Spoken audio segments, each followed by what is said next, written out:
Тэгэхээр энэ түрүүнд 2026 оны төсөв батлагдлаа. Төсвийн гол их үүсвэр маань уул уурхай экспорт. Ирэх онд уул уурхай тэр дундаа нүүрсний экспорт яг ямар байх төлөвтэй байна вэ?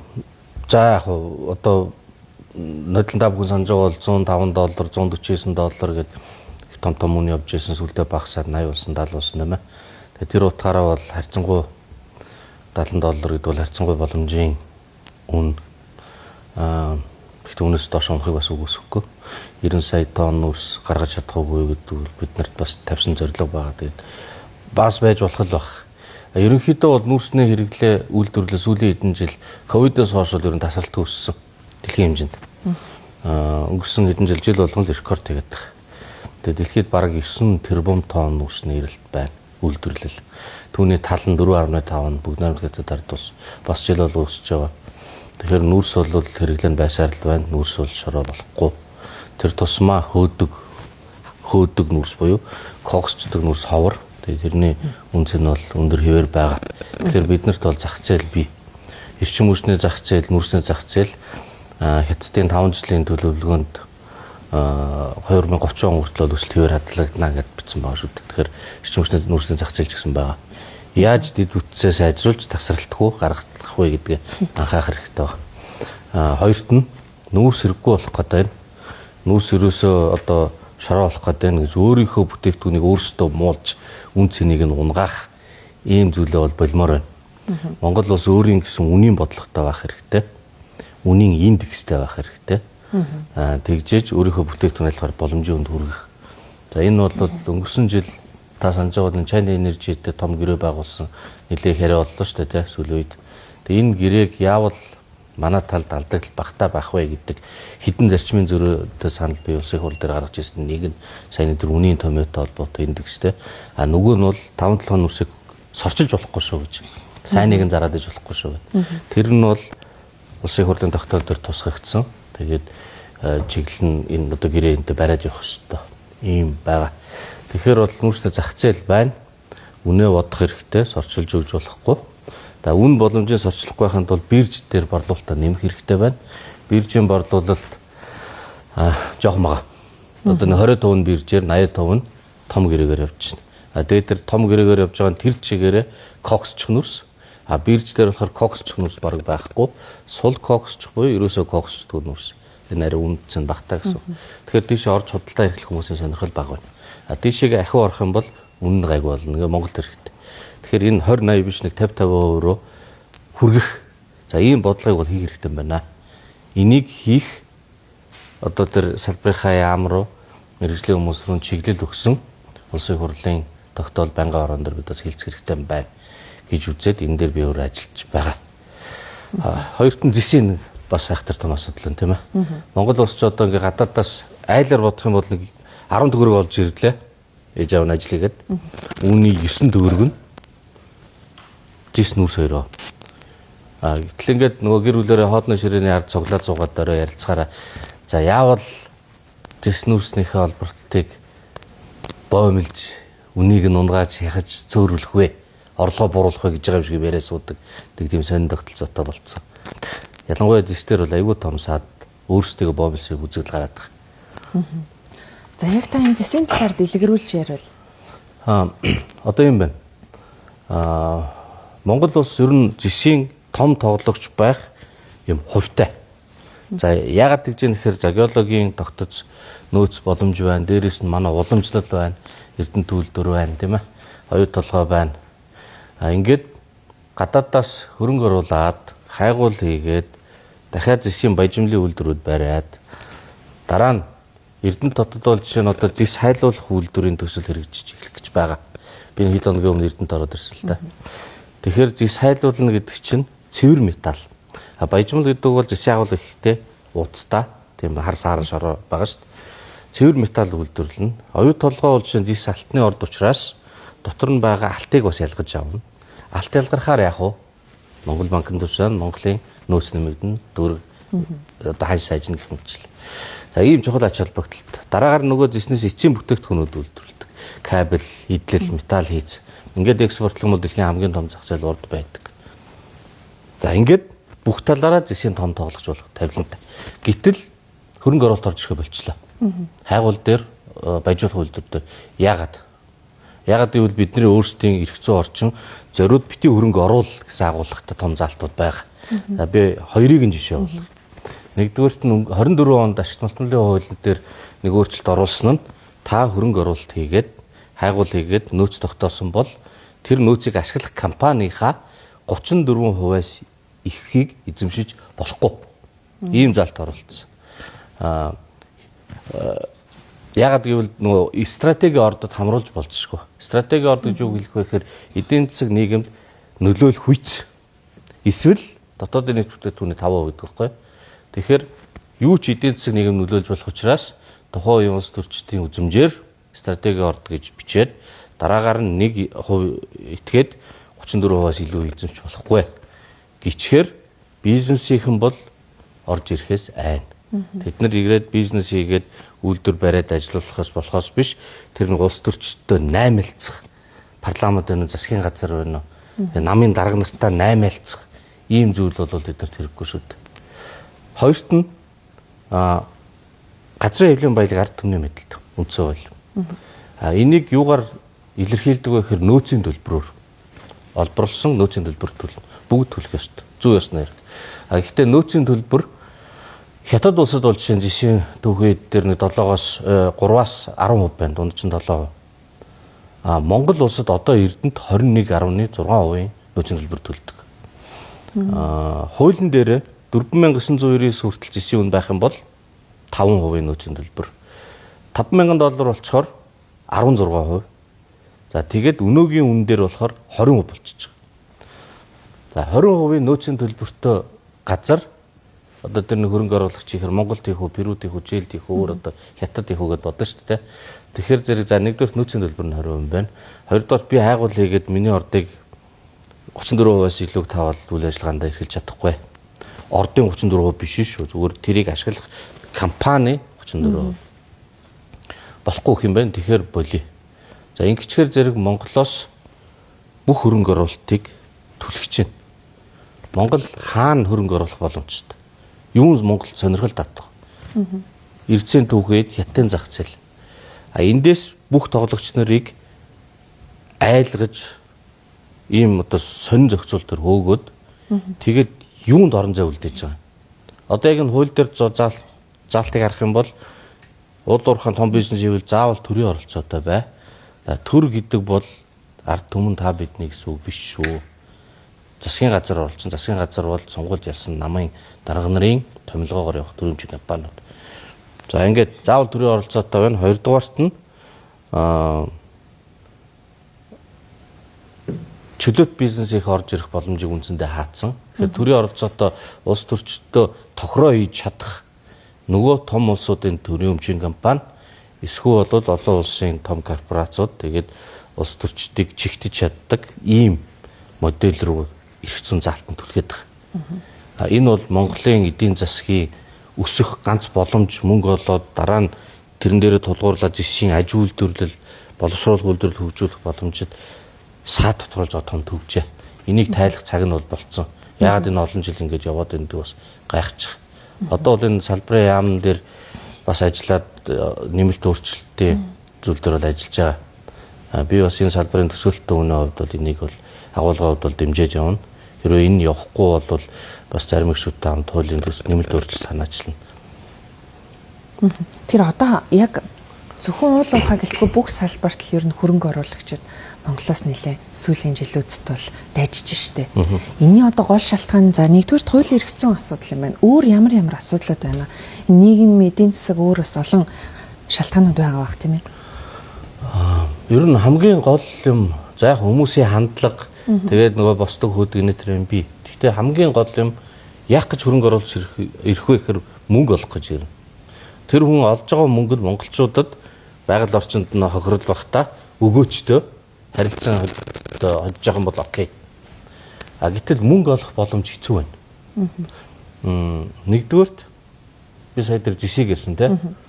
Тэр дээр ингээ хайгуул төсөл хийх гэхээр ерөөсөө заавал бид нартаа улс төрчтэй хамтар үгүй бол оруулахгүй. Хоёрдугаар дэлхийд байхгүй өндөр амнаас төл гэдэг чинь үндсэндээ Монголыг вакуумжуулаад тусгаарлаж байгаа зориудын бодлого юм уу? Эсвэл тийм үр дүн гаргаж байгаа бодлого. Хоёрдугаарт нь боловсруулах аж үйлдвэрлэл бид нар хөгжүүлмээр байна. Уг нь тийм ээ. Зөндөө ярьдаг. Гэтэл Монголд юм боловсруулахаар өртөг ихтэй байдаг. Яагаад тэгэхээр бид нар чинь дэлхийн ханган нийлүүлэгчдээс хол. Одоо ингээд уулаар бодох юм бол их том уул ингээд Орос хятад ингэж явж оймод явж байсаа дээшээ орой руугаа ингээд Монголын тэгш өндөрлөл ирж байгаа байхгүй юу? Тэгээ энэ газар зүй юмнууд чинь айгүй төвөгтэй. За гэтэл уул нь хамгийн том зах зээл хятад байдаг.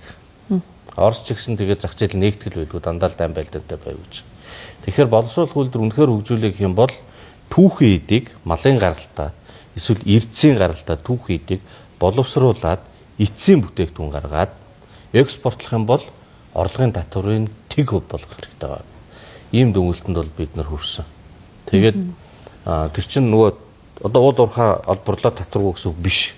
Түүхийд олборлож байгаа бол нөөцийн төлбөрөө төлнө. Одоо ашигынхаа татварыг төлнө. Боловсруулалтын шат өсөх тусам эцсийн бүтээгдэхүүн гаргаж байгаа бол тэндээс татвар авч яах вэ? Тэртээ тэргүй бүх шатанда технологи нэвтэрнэ, хүмүүс ажиллана, цалин аав, нийгмийн даатгал төлнө. Ганц нэг жишээнүүд байдаг. Одоо шинэ ингээд Японоос металл хөнгөн цагаан материал авчраад тэрийг зороод тийм нарийн иданг хийгээд буцаад онгоцоор аваа авчдаг. Ийм юмыг жишээ нь Монголд хийхэд татварыг авахгүй байх юм бол эдгээр чинь нэмэгдэнэ. Тэгээд хамгийн том хятадын зах зээлд энэ Европууд, Японууд хүмүүс чинь ойрхон газраас юмаа нийлүүлмээр байна шүү дээ. Энэ давуу талыг бид нар ашиглах хэрэгтэй байна гэж. Тэгэхээр ерөөсөө л эрх зүйн орчинд татвар ингэж бизнесийг ашиг олох нөхцөлийг бүрдүүлэх юм бол Монгол хөрөнгө орж ирнэ. Монголд орж ирж байгаа хөрөнгө зөвхөн нэг хэдэн дарга нарын үзмжээр улс төрийн оролцоотой улсын хурал дээр засгийн газар дээр шийддэг биш. Чөлөөтөө өрөнд орныхын ирээд бизнес хийгээд хятадын зах зээл рүү нийлүүлээд Орос руу нийлүүлээд ингэх юм бол Монгол өөрөө нээгдэнэ. Монгол нээлттэй байх, 3 дахь хөршийн бодлоготой байх, хөршүүттэйгээ хүндэтгэлтэй тогтвортой харилцахад манай үндэсний эрх ашиг шүү дээ. Одоо энэ алдагдчихад байна. Энэ алдагдаад 3 дахь улсын ч байна уу чөлөөт бизнесийн уул уурхайн салбарч төр боловсруулах үйлдвэрлэлийн салбарч төр хөрөнгө оруулалтыг хаах агуулгатай хуулийн залтуудтай байгаад байгаа учраас энийг өөрчлөх гээд одоо гарч малтмлын хуулийн шинжилсэн хариулгын ажлын хэсэг сүүлийн их олон жил яригдж байгаа. Одоо ч гэсэн байгаа. Бид нэр ажлын хэсэгт хүсэл тавьж орсон. Гэтэ энэ чинь нөгөө ялангуяа ирэх барьж байгаа улс төрийн хүчин тэгээд ер нь улс төрийн ойлголцол зөвшөлтөл байхгүй бол ингээл гацаал хитрхи олон ашиг сонирхлын хууль дээр чинь салбар болгоны юм тусгах гээд ингээд гацаанд байгаад байгаа. Тэгэхээр үгүй ээ. Бидний цаад болоод байгаа залтуудаа түүж аваад нэмэлт өөрчлөлтөөр өөрчлөе гэдэг ийм байр суурин дээр бол би бол хувьдаа ирж байгаа. Дээрэс нь энэ ойлголцлыг нэгтгэхийн тулд одоо энийг ингээд олон нийтэд телевизээр байрнууд төр улсын хурал дээр байрнууд ярилцах санаагаа түгээх ойлголцох хэрэгтэй. Тэгэхгүй бол ингээд гаццсан ийм байдалтай байгаад хайрын цаг хугацаа хайрын боломжоо монголчууд алдаад байна. Одоо уул уурхайн бусад ашигт малтмал за тэр зөндө хайлуурж онш, нефт зэрэг одоо эдгээрийн экспорт цаашд ямар байх болоо бас яг энэ салбаруудад ашигт малтмалаа одоо тулгарч байгаа асуудлууд нь юу вэ? Дэлхийн зах зээл бол алтны үн нэлээ өсч өглөө шүү дээ тийм. За жишээ нь алтыг ойлаа яриа тийм ээ. Алт бол үн өсөд идэг, олборлолт бол нэмэгдэж байгаа. Монгол банкнд тушааж байгаа хэмжээ нь буурж байгаа. Яагаад? Одоо манайхан чинь 20 тонн алт бол өлхөө нийлүүлэх боломжтой. Гэтэл нэг 10 тонн хүрэхгүй 9 тонн алт байж байна тийм ээ. Энд хоёр шалтгаан байна. Нэг нь яг үн өсөж байгаа учраас хүмүүс өөртөө хадгалж хагаад зарах. Нөгөөх нь хил давуулж алтыг хууль бусаар гаргаж байгаа гэсэн одоо 7 хоногийн өмнө тагнуулынхан ирээнээр гаргаж ирсэн хүмүүсийг барьсан байна лээ шүү дээ. Тохиолдлууд байна. Дээрээс нь тоон статистик дээр манай бас зарим зөвлөгөөд ажиллаад үзэхэд яалтчгүй их хэмжээний алт хэлээр гаргаж байна. Тэгэхээр алтныхаа нөөц баялаг нэмэгдүүлээ, үн өсөж байгаа боломжийг ашиглах юм бол олборлолт нэмэхээс илүүтэйгээр гацаа хууль бусаар алдаад байгаа алтан дээр хяналт тавих хэрэгтэй. Энийг хяналт тавихын тулд нөгөө нийт жанр хууль бусаар олборлож байгаа жижиг олборлагчдын алтыг ямар нэгэн байдлаар цуглуулж авдаг ийм механизм хэрэгтэй юм л да. Та аваад ирэнгүү чинь өвсөр чинь би шалах ёстой шүү дээ. Тэгэхээр та нөгөөхд өгөхөө болчиход байгаа байхгүй. Тэгэнгүүтээ хууль бус байдлаар ингэ яваад. Тэгэхээр энэ дээр мэдээж хууль бус олборлолтыг өгсөж болохгүй. Гэхдээ хүний гар дээр байгаа ч юм уу хоригдлогцсон янз бүр юм байгаа шүү дээ. Энэ жоохон өөрийнхөө нөгөө улсын эрх ашиг бодсон нэг юм уян хатан юм шийдэхгүй болохгүй. Хоёрдугаарт нь хил гайлын хяналтын тоногдох хөрөмжүүдийг шинжлэх хэрэгтэй. Тэрүүгээр гарч одоо зүгээр орчин үеийн юмуд байна л да, техникүүд. Тим юм тавихгүй бол алтнаас гадна алт бол гарч байгаа зүйл орж ирж байгаа хар тамхин дээр бас цэвэр тоногдох хөрөмжийн зүйлс байгаа. Би энэ улсын хурлд инновац захин бодлогын байнгын хорог 1 жил ахалж ажилласан. Тэр үед бас хил гайлынхантай нэлээд уулзч техникийн шинжилгээний талаар ярьж ирсэн. Тэгээ энэ иймэрхүү юм хийхгүй бол багахан хөрөнгө оруулалтаар техник шинжилгээр зэрэг цаана хар тамхины том асуудлыг сөрөг нөлөө маш их буурна. Эдийн засгийн ашиг нь хамаагүй өндөр гарахаар ийм зүйл байдаг. За бусад уул уурхаан түүх үеийн хувьд бол ер нь за ховор металл гэж нэг жохол зүйл байна тийм ээ. Жонш байна. Тэгээд цайр байна. Яг гоо бүтээгдэхүүн олон нэр төрөл байх юм бол Монголын эдийн засгт илүү хэрэгтэй. Гэхдээ бид нар нөгөө хариуцлагатай уул уурхай гэж ярьдаг болсон тийм ээ. Хариуцлагатай уул уурхайн кодекс гэж би түүний дагуу байгаль орчинд тохирол багтаа хяналттай ийм уурхаануудыг явуулах нь бол засгийн газрын тэгээ салбарын яамны хяналт тавьдаг байгууллагуудын үүрэг. Тэрнээс бусдаар ингээ хууль бусаар нөхөн сэргээлт холбоорлоод байнууд бол зогсоох нь бас төрийн эрх мэдлийн асуудал. Тэрнээс биш ерөөсөө уул уурхай байхгүй байя энэ гэдэг чинь миний нөгөө ихэнд ярьсан айлын орлогын 14.9 нэг салбараас ирж байдаг. Тэрийг ашиглаад хүүхдүүдэд боловсралтай болгоод эрүүл мэндэд анхаармаар байдаг. Тэгээ ингээд хөгжмөр байдаг, аж ахуйгаа хиймээр байдаг. Тэгтэл яаж уул уурхайгаа зогсоох вэ гэдэг ийм сонин яриаг улс төрийн зорилгоор олон жил явуулж ирсний хар гайгаар нийгмийн уур амьсгалын тийм сөрөг болсод нь өөрөөсдийнхөө боломжийг боомлж байгаа бас нэг шалтгаан.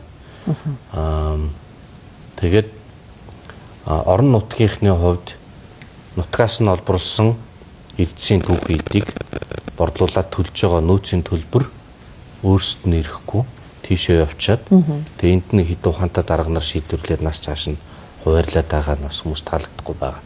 Тэгэхээр нэгдсэн улс нэг одоо эдийн засгтаа тийм ээ тэр утгаараа төвлөрсөн төсөв байх нь ойлгомжтой боловч ашигт малтуулын нөөцийн төлбөрийн 30%-ийг орон нутагт түүнээс аймаг дээр 20 суманд 10 гэдгийг магадгүй эсрэгээр нь аймагт 10 суманд 20 энийг бодиттой ажил болгож хэрэгжүүлэхгүй бол яахын нутгаа ухуулаад тэгээд өөрчлөлт юм байхгүй. Ер нь нэг нийтээрээ жоохон уул уурхай гэхээр нэр хүнд нэлээ муудчихлаа шүү дээ тийм. Тэгээд тэр үр ашигаас нь өөрсдөө хүртдэг. Тэгээд тэр суманд нөлөөлдөг, гоё болдог, амьдрал нь сайхан болдог, бизнесэнд дэмждэг. Тэгээд эсрэгээрээ жоохон мөнгөлөг хүмүүс чинь буцаад хяналтаа сайжруулдаг ийм байдал руу хариуцтай болохоор орох хэрэгтэй. Тэгэхээр энэ амнаатыг хаана яаж хуваарлах вэ гэдэг бол ашигт малтуулын хуулийн бас нэг чухал хэсэг байгаа. Бидний ярилцах цаг өндөрлөж байна. За манай Хятадд кокс жоохон нүүрсээ гаргаад тэгсэн өөрөөсөө буцаагаад кокс нүүрс Хятадаас авч одоо нийслэлийн айл өрхүүдтэй тараагаад байгаа. Та энэ талаар маш товчхон мэдээллийг өгөөч. Та энэ дээр ямар үзэл бодолтой байдаг вэ? Би ерөн бүр анхнаасаа л эсрэг байсан. Энэ Хятадаас кокс нүүрс авчирч төлөгч бай. Улсын түлшний үйлдвэрч бай. Ер нь суураараа буруу шийдэл. Хүмүүс өөрсдөө нүүрсэд үлдэл байсан.